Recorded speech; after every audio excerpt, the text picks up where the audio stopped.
And this McGrath Foundation Day has inspired other similar charity days, including Blue for Bob, in memory of dear old Bob Willis, of course, raising money for prostate cancer charities. Red for Ruth, the fundraising event for the Ruth Strauss Foundation, which was set up by the former England captain Andrew Strauss following Ruth's death from a rare form of lung cancer in 2018. And there are none of us who haven't had our lives touched by cancer, as of course I know with my wife's illness too. And during the last Ashes series, I sat down with Andrew Strauss and Glenn McGrath to discuss our experiences. G'day, I'm Glenn McGrath, former Australian fast bowler. My wife Jane was diagnosed with breast cancer, aged 31 in 1997. We went on to have 2 very happy, healthy children, and unfortunately came back. She passed away in 2008 at the age of 42. Hi, I'm Andrew Strauss, former England cricket captain. My wife Ruth was diagnosed with a rare form of lung cancer at the end of 2017. We have 2 great children together, Sam and Luca. Unfortunately, Ruth passed away at the end of December last year at the age of 46. Hello, I'm Jonathan Agnew, the BBC cricket correspondent. My wife Emma was diagnosed almost exactly 2 years ago with breast cancer. She's had successful treatment and is currently in remission. Well, Andrew, it's lovely to see you here. How are you getting on? Yeah, thanks. Well, firstly, nice to be here and to see you as well, Glenn. Yeah, going as well as can be expected. I mean, it's been a tough 7 months since Ruth died, and probably a even tougher 12 months leading up to her death. But I think one thing you realise when you've got young kids is that life doesn't stand still. It always moves forward. They're busy, they're at school, and there's plenty of jobs to do in and around the house. So I've been very much on duty and just navigating our way through it one day at a time, really.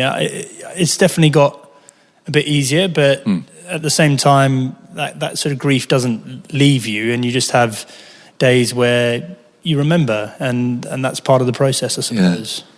Have you found that people have found it hard to know what to say to you, and conversations have been awkward? And very much, Glenn, I'm sure you'll agree with me. I found myself drawn to people that have been through similar experiences because, first of all, you're trying to glean some information off them as to how this might play out in time. You've never been down this route before, or certainly I hadn't. And people that haven't been through it, they find it hard. They empathise greatly, but they're worried about saying the wrong thing or putting their foot in it, and so sometimes that can be a bit awkward and jilted. Even though, from my point of view, I don't think you can say the wrong thing. Really, it's not something that people should worry about. But definitely, people have been through it before. You've got a connection there, and that makes it easier to have probably more in-depth conversations, doesn't it? Yeah, it's sort of interesting. You don't know how you're going to go until you go through it, and hopefully a lot of people won't go through it. But yeah, I think for me personally, I have some amazing people in my life, and I think that makes a huge difference. You realise, puts life in perspective. You realise what's important, and it is the people in your life. All these other rubbish things we worry about on a daily basis are not important. And if you've got the good people in your life, from a manager to my family to friends, they make a massive difference. And in that respect, so I've been very lucky. Yeah. It's interesting. Andrew said it's got a little bit easier, but days when haven't. I mean, where are you with all that process, Glenn? Well, it's life. Like Andrew said, it doesn't matter how bad things get. The sun comes up the next day, and life goes on. And I think to have children actually gives you something to focus on. And kids are pretty resilient. And you focus on them, try to keep life as normal as possible for them, and off they go. And if they're going well, it has a positive impact on you as well. So, I've been lucky enough to have met someone else, and Sarah coming in to my life and my children's life's been incredible. And we've got Madison, who's now 3, but she does a lot for the McGrath Foundation as well. And so it's just life. It's a funny thing. You don't know how you're going to react until you're put in that situation. So I could come out and say every day is great, but it's not. I just think everyone's got their own battles and challenges to face, and it's how you pick yourself up, how you carry on, and the people you have in your life. And that was my battle. Unfortunately, Straussy, that's yours, and everyone's got something they need to get up, pick themselves up from, and continue on. Do you still have days where you do flashback to Jane? Well, the foundation means that she's always there. James and Holly, she's always there. So it's, I'm not one who lives in the past too much. I try to live for now and sort of plan for the future. So, but what the foundation's achieving, so something out of something that was pretty horrendous, so much positives come out. So you try to look at it from that perspective. But yeah, it is what it is, and there are things that sort of jilt memories and what have you. But you just get out there and try to do the best you can. And I always said what helped me was thinking, if I'm not handling things and the kids are unhappy, I know one person who would be really unhappy with me, and it would have been Jane. So that sort of allowed me to pick myself up and to continue in life, and to have met someone else and to move to where we are now. So life is what it is. We all share the one thing in common. We've sat there when our wives have been diagnosed with cancer. Mm-hmm. I'll never forget that moment. And you can't really describe it, can you? Can you remember, Andrew, when you... Yeah, well, I remember it very vividly, yeah. And, for us, it wasn't just a diagnosis of cancer. It was that this is stage 4 cancer and therefore it's incurable. You knew that right away? Yeah, and so, the idea that, a couple of weeks before, Ruth had been absolutely fine, and suddenly here she was, A, gravely ill, and B, having to get our heads around the fact that her days are numbered. I mean, all our days are numbered, but in her sense, they were very much numbered. Did you know that as well? You knew that. Well, we didn't know. We didn't know that actually, and it could have been 5 years. It could have been 3 years. It could have been 1 year. But we knew that she was going to die of this cancer, and I think we all live in this little bubble that we just expect to live forever. And I think those of us that have been with people that have battling cancer, you realise actually, this surrounds us everywhere you go. And it's not just people who've got cancer, it's people that have heart attacks and whatever. And we seem to sort of isolate ourselves from it or not want to. It's not that we don't want to be involved, we're not involved with it until you are. And then when you're in the middle of it, you're entering this very strange world of scans and incredible anxiety and new terms you've never heard before, and relying on doctors whose judgment you've got to trust. It's a brutally tough journey, isn't it? And thankfully for a lot of people, they come out the other side of it. Unfortunately, there's still over 40% of people that get cancer don't come out the other side. So it's the battle with cancer is a long way from being finished. Let's put it that way. Did you know, Glenn? I mean, I think you and I are similar in that both wives were in remission. Was Jane in remission, then it came back? Yeah. And I'm in that position with Emma where she's in remission, and we've got scans on Saturday again. It's that, as Andrew was saying, that horrible feeling of, what's there. That's hard to deal with, isn't it? But when it comes back, you think you've beaten it. Yeah, so for Jane, life was going along well. 6 years, they say 5 years, you get past that 5-year mark, happy days. And, she had the recurrence. But to me, the worst part always was waiting for scans. You go for the scans, you're waiting for the results. The results of the scan. You're in no man's land. You can't plan, you can't do anything. Whereas even if you find out it's bad, okay, this is what we have to do. You can focus and put your energy into it, and off you go. When you're waiting, you don't know what's happening. It's a horrible place. So, and we're a little bit different to Straussy, where, the doctors kept telling Jane it was just going to be a chronic disease, something you're going to have to live with for a long time. And it was only up until the final 2 weeks where, things got that bad that prior to that we thought, we're going to beat this, and then bang, we're in trouble. Yeah. So, you've got to try to remain positive, but it's not easy. No. But that must be that point where, in your case, Andrew, where you knew that actually the clock was ticking, that for all the optimism, for all the, you hear it all the time, don't you, get out there and fight and all that stuff that you get, you sort of get drummed into you with the chemo and so on, but actually suddenly it's not going to end well. Yeah, and I think, that term, the fight against cancer, you got to fight, I think it's an unhelpful one. Yeah. It's actually... Everyone fights. Yeah, but exactly, and it's actually medical science's fight against cancer, and you're almost a sort of petri dish for that to happen. I think there's so many people. You've got to remain positive. You need to live your life. You've got to give it everything you've got. But at the same time, I think it's unhelpful to say to people that don't make it through, well, it's just because you didn't fight hard enough. I think that's unhelpful. But I think for us, we had a number of treatment options that worked, but all of them only worked for a short period of time. And it was about sort of 2 or 3 months before Ruth died, I think we became, we were getting into the last line of treatment. And that's where Ruth, I think, was incredible in the sense that she sort of became accepting of the fact this was going to happen. She was still fighting it. And she just said, listen, we need to prepare ourselves. And one thing that I want to do is I want to do death well.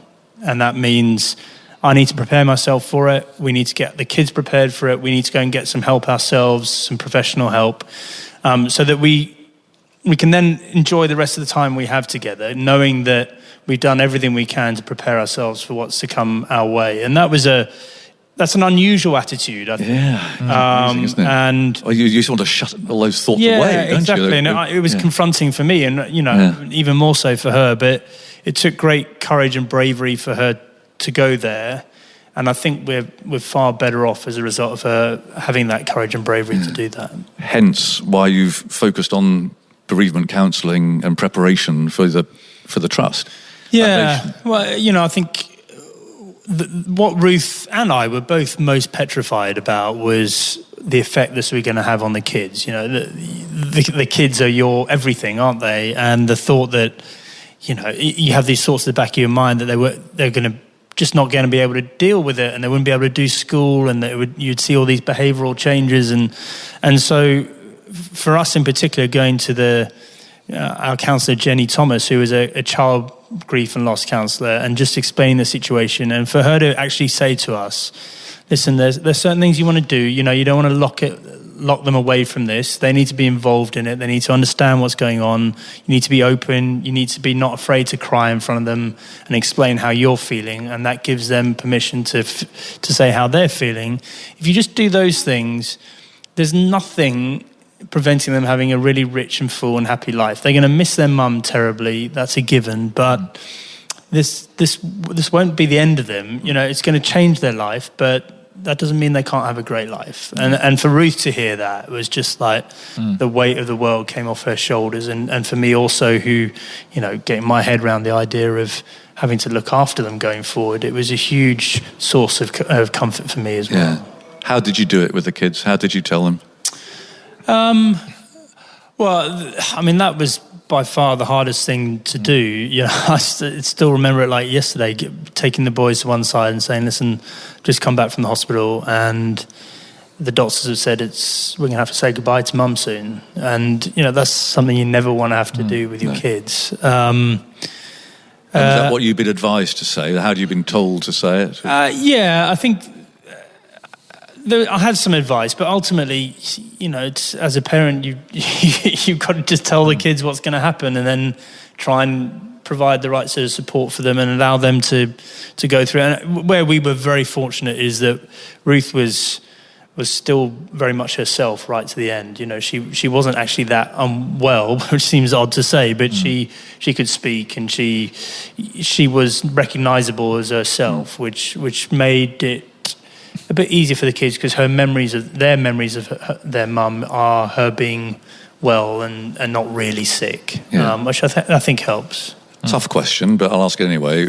Were the kids there when she died? I mean, did you think that was the right thing to do, or not right while she died? They came and said goodbye to her probably 5 or 6 hours afterwards. Prior to her dying, and that was their choice. Actually, I gave them the choice whether they wanted to be there or not, and they didn't. And Ruth would have preferred them not to be there right at the end as well. So, but we had some great family time in the last couple of days. I mean, it's still hard to think about. I think that's the hardest thing of all, is that moment where it all finishes, and then you're like, wow, okay, we need to find a way forward from here. And from that point, I mean, did the counselling that you had, did it in any way prepare you actually when the moment happened, and the weeks and months after? Could it actually prepare you for the the shock and the pain and the grief of that? It couldn't fully prepare me or the kids, but it meant we had a plan. So I knew what I had to try and do with the kids and what I had to try and avoid doing. And, you know, this is one of those circumstances where the British stiff upper lip really doesn't work very well. You know, that idea of, and there's so many people I've heard who said, listen, my mum died and my dad died, and we never spoke about it again, ever, as a family. And we just moved on. You know, that's unhelpful. And that means you don't process it properly. So I had a plan in place for what to do with the kids. But you are in this new world. I mean, I often say there's like a life you've built for 21 years just comes crashing down completely. And then you've got to try and build something new from that. And I still don't know what it's going to look like for me. I mean, Glenn, you're further down the line now, so you have rebuilt. But it's a long process. It doesn't happen overnight. Yeah. Did you have the same sort of experience as Andrew? Very much. You know, just preparation. Listening to Straussy there brought back so many memories. You know, once we realised that was it, you know, 3 days out, to tell James and Holly that Mummy was going to pass away. And how old were they then? Was easily the hardest thing I've ever had to do. Yeah. And just hearing Andrew there just takes you right back there. And then, you know, Jane was at home. We had a nurse at home sort of looking after her, and she passed away there. And, you know, the kids went up and they gave her a kiss, said goodbye as she left. And the fact that we'd prepared them a little bit 3 days prior made that so much easier. But still, telling them what was about to happen was worse than actually for me when it actually did happen. And I think Jane got that bad that it was probably a little bit of a godsend in the end that she wasn't suffering anymore. And so, yeah, you know, those memories are always going to be there. But unfortunately, there's a lot of people that go through something very similar. And, you know, if we can make life a little bit easier in some way, that, you know, McGrath Foundation plays, you know, it's about support, about awareness. You know, what Straussy is doing sort of similar, a little bit different. But again, that support and making life just a little bit easier in a pretty terrible time. Yeah. Why did you pick? Let's talk about the foundation. You two got so much to share on that. Yeah. But why have you chosen particularly the bereavement side of it, Andrew, for that? The NHS provide some support for patients, but not for their families, and you can, for very good reasons. They have limited resources, and then there's also support post bereavement. A lot of charities do that, which is great. But the pre-bereavement, I think, is your way of being potentially ahead of the game and proactive, and encouraging people to have those conversations, husbands and wives to have those conversations, those difficult ones you really don't want to have. Yeah. If you have them, you're in a better place for it, and you need professional help to do those properly. Did you get to the end of that conversation the first time you did it, or was there a point it was, I can't, you know, let's come back to this another time, or something? And were you able to talk the whole thing through the first time you did sit down and talk about Ruth's death? Well, I think no, we didn't just talk the whole thing through, but I don't think we would have been able to talk it through in nearly such a coherent way without our counsellor being there with us. Oh, you know, they were there at the same time. I mean, she doesn't see. She wants to see the couple together, so she enables that conversation, and she gives you advice along the way, and most particularly, she's focusing on the kids and kind of how to help them navigate their way through it. But it's like all counselling. I think that it's a little bit of it can be a bit of a dirty word in the sense that people go, I don't need a counsellor, or you only go to a counsellor if you're really, really struggling. And the message that we're trying to do is like, these guys can really help. They can really help you at a terrible time in your life where you've got so much going on upstairs. You've got so many practical things to deal with. I mean, you think about it, Glenn, the funeral and the memorial service and the wills and all that sort of stuff. And to have someone that I can just check in with every 3 or 4 weeks just to go, this is what's happened. And for her to go, okay, well, that sounds great. You might want to try X, Y, and Z. It makes me feel in control at a time where I could easily be very much out of control. Yeah. And Glenn, you said that a nurse was with Jane. Yep. Is that what gave you the thought of then the McGrath Foundation, the nursing? No, well, it was when Jane had the recurrence, all of a sudden there was a breast care nurse there, and the difference that made in our lives, but especially Jane's, was incredible. We soon realised there was not enough of these amazing people out there. So we relaunched as the McGrath Foundation in 2005. So Jane was heavily involved in that. And it was at that time, Jane set it up with Tracy Bevan, Michael's wife at the time. And I was playing cricket. So for me to play cricket and be off on tour with the Australian team meant everything's going well at home. So that's what Jane wanted. So basically they ran that. A lot of my sponsors were involved and I did bits and pieces and media and what have you, but I was still focusing on playing cricket. And then when Jane passed away in 2008, that's when I sort of stepped up a lot more. I became chairman and then I've been heavily involved with the foundation ever since. But it was that was Jane's dream. Yes. That every person, every family going through breast cancer had access to a breast care nurse where they lived. That's what she wanted, and she had involvement in that. And that's why, she wanted to be the McGrath Foundation, not the Jane McGrath Foundation. But that was her personal choice, and off we went. So we had very clear objectives, and then, it sort of when Jane passed away, it just. The support and goodwill and from people was amazing. Yeah. That makes me feel very proud. But it's still there's a lot of work that goes into it, and we've got an amazing team at the foundation. The people behind you still have to get out there and drive it. And I think with what we're doing, looking to make a positive difference in people's lives. And I speak to people every day, and they tell me their story and the impact that the breast care nurses had.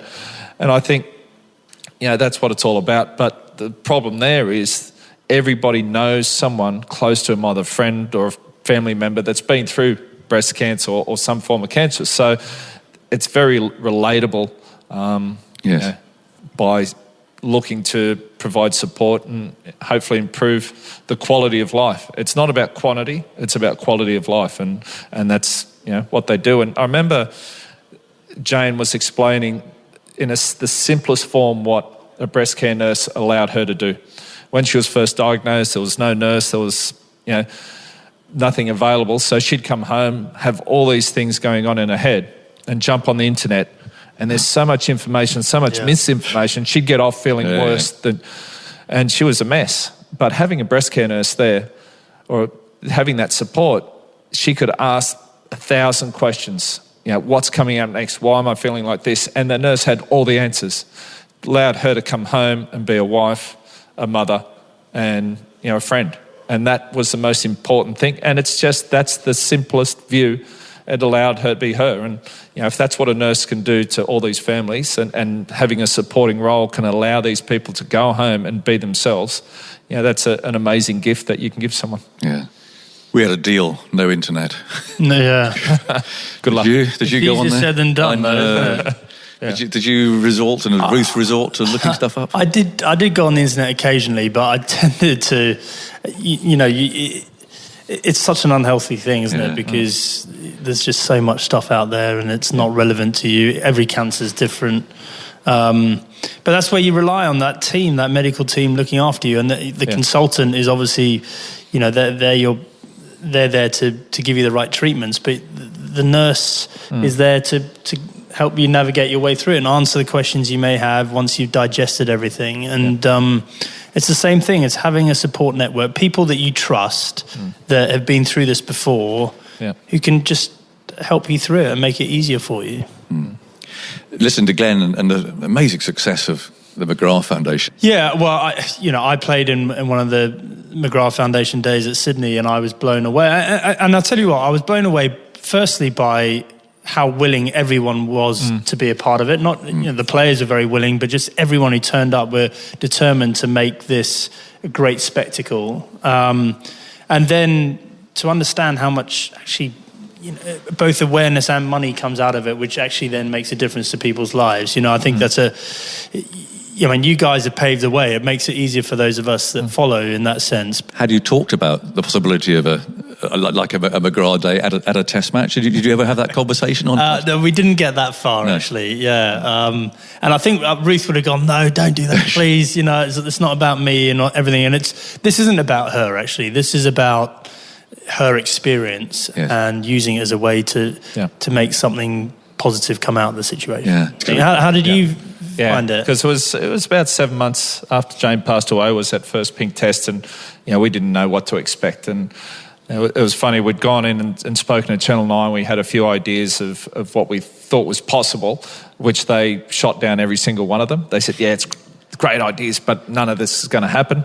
By day 3, everything we suggested was happening, and it was incredible. And it goes to show, and to see everyone turn up in pink and just what's been created shows the generosity of people, but it also shows the power of sport. Sport is something that crosses all boundaries and can really bring people together, and that's what it's done. What you're saying about Ruth, Jane never wanted to be about her. It's about the support that you're providing and hopefully having a positive difference in other people's lives. So, my kids were there, the family were there, and we just always thought, it's more about a celebration of her life and the impact and legacy that she can leave, especially for James and Holly. Yeah, it's about family. Has it become any easier for the kids at that moment? I think they're going along really well. I think again they've had some good people. It hasn't always been easy, but they've got some good people in their life, and the impact Sarah's had on them coming in, she's been amazing. And they love her to bits. She loves, and it's and having Madison's brought our family closer together, and all these things I thought were impossible when Jane passed away. I just said I'm never going to meet anyone else, and I was adamant about it. But everyone's different. Because the other thing is I've had a lot of people come up after their partner's passed away, and it's been a period of time, and they've met someone else.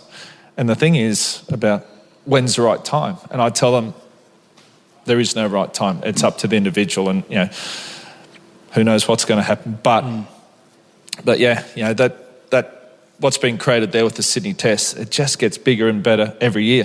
It's nearly the whole test. I thought after 9 tests it would start sort of tapering, or after a few it might start, but it's just getting bigger and better every year, and it's now something actually very special on the Australian cricket calendar or Australian sport calendar that people right around the country really get involved with and get behind, and that makes it so much special. And the end goal, we've done a bit of needs assessment, around about 250 nurses. There are other breast care nurses out there that do an amazing job, but that 247 McGrath nurses will cover the rest of the country, and we reckon in another 3 years we may be able to achieve that. So, but that's been amazing. But the thing I'm probably most proud of is we're now setting a new standard of cancer care in Australia, and that's something I'm proud of. We've got 11 metastatic breast care nurses, so when secondaries, when it metastasizes, and maybe that's an area where we can have an impact in other cancer streams as well. But also, if our learnings can have impact in people going through prostate or lung or whatever, then it's a massive win. So in that respect, setting the new standards, having a positive impact across everything. We get support from people right around the country, federal government support as well, because they see the positive impact and the difference it's making in the health system too. So there's a lot of positives there. So I feel immensely proud of what we're achieving, but it's not easy.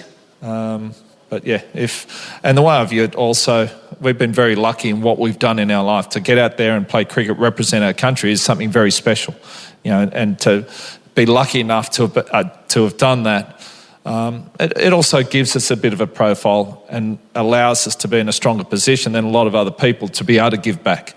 And then if we come out, we're talking about it, it's something that we've been through, and we're coming out sharing our experience, that can also allow other people to talk about it. And if you just put it to the back of your mind, don't say anything, it's horrendous. If you come out and talk about it and share your experience and realise there's help there's other people that have been through it, it makes a massive difference as well.